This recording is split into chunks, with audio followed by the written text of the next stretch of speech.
Assalamu alaikum rahmatullahi ta'ala wa barakatuh. Dear learners, for today's lesson we are going to learn the second part of present simple tense. In our first lesson of grammar we have looked at tenses. We have defined the word tense and we have seen the categories of tenses in English language. Our second lesson was about present simple tense. We have looked at the formation and how sentences that talk about present simple tenses are formed. So for today we are going to look at the uses of present simple tense. How is it used? That's what we're going to look at. So for example, present simple tense is used to talk about permanent situations. Present simple tense waxaa looga hadlaa is used waxaa loo isticmaalaa to talk about inaan ka hadalno ama aan ooga hadalno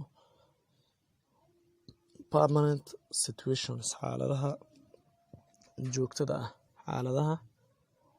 ah ayaa loo isticmaalaa. For example, tusaale ahaan number 1, she lives waxay ku nooshahay in Dhagaxley way ku nooshahay.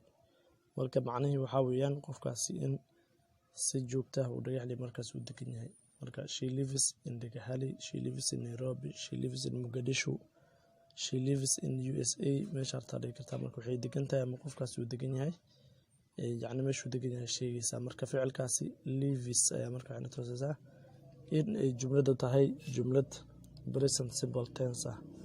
Tusaalaha labaad, I work waxaan u shaqeeyaa for a company. Shirkad I work waxaan u shaqeeyaa for a company. Shirkad ayaan u shaqeeyaa. Marka meesha u shaqaysid ayadana waxay noqonaysaa permanent situation markaa ka hadlaysid. Number 3, I recite waxaan akhriyaa Holy Quran. I recite waxaan akhriyaa Holy Quran. Quraanka kariimka ayaan akhriyaa. Yacni waxaa mar walba akhriso waaye xaalad marka waxay noqonaysaa iyadana joogta ah.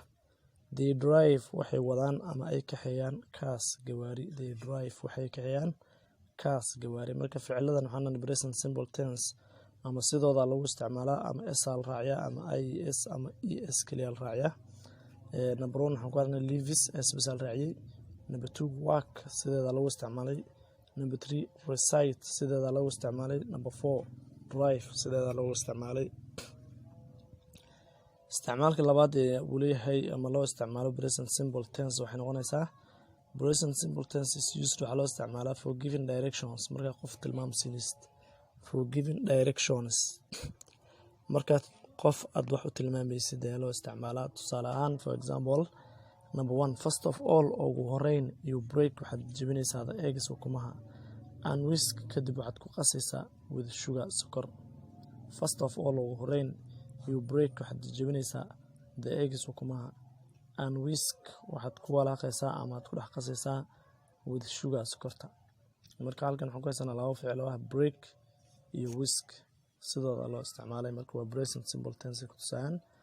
Tusaalaha labaad, you pass waxaad maraysaa here halkan and enter waxaad ka gashaa through the green gate albaabka cagaaran. You pass here halkan mar enter ka gal through the green gate albaabka cagaaran ka gal.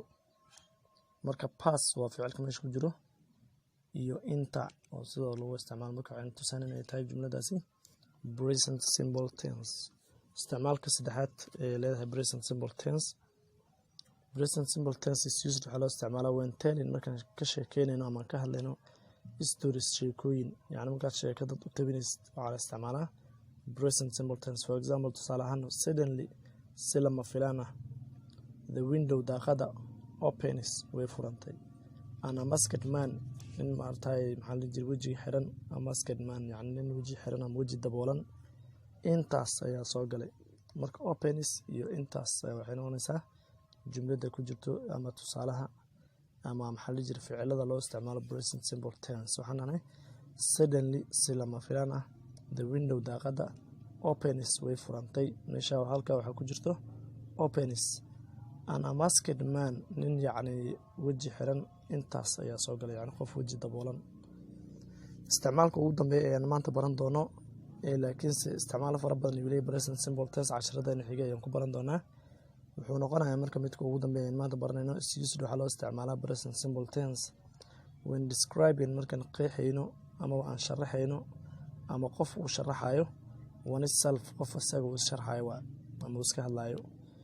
This is waxaa loo isticmaalaa when describing markuu qeexayo ama uu ka hadlayo one itself qofka nafsadiisa or mise someone else mise qof kale marka ka hadlaysid.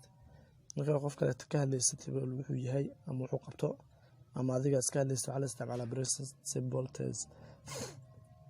For example, number 1, I am a single waxaan ahay scabulo. I am a single waxaan ahay scabulo yacni qofaan reer lahayn. Number 2, he is my brother-in-law waa seedigay. He is my brother-in-law. Brother-in-law seedina waa lahaa dumaashina waa lahaa.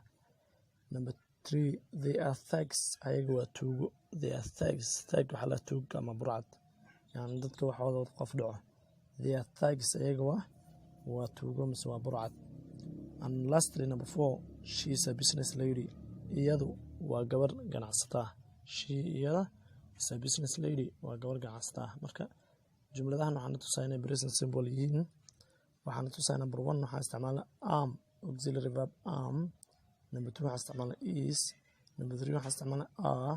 number 4 waxaan isticmaalnaa is. marka intaas oo dhan waxay tusayn in ay jumladahaas yihiin present simple tense. I hope you have understood well.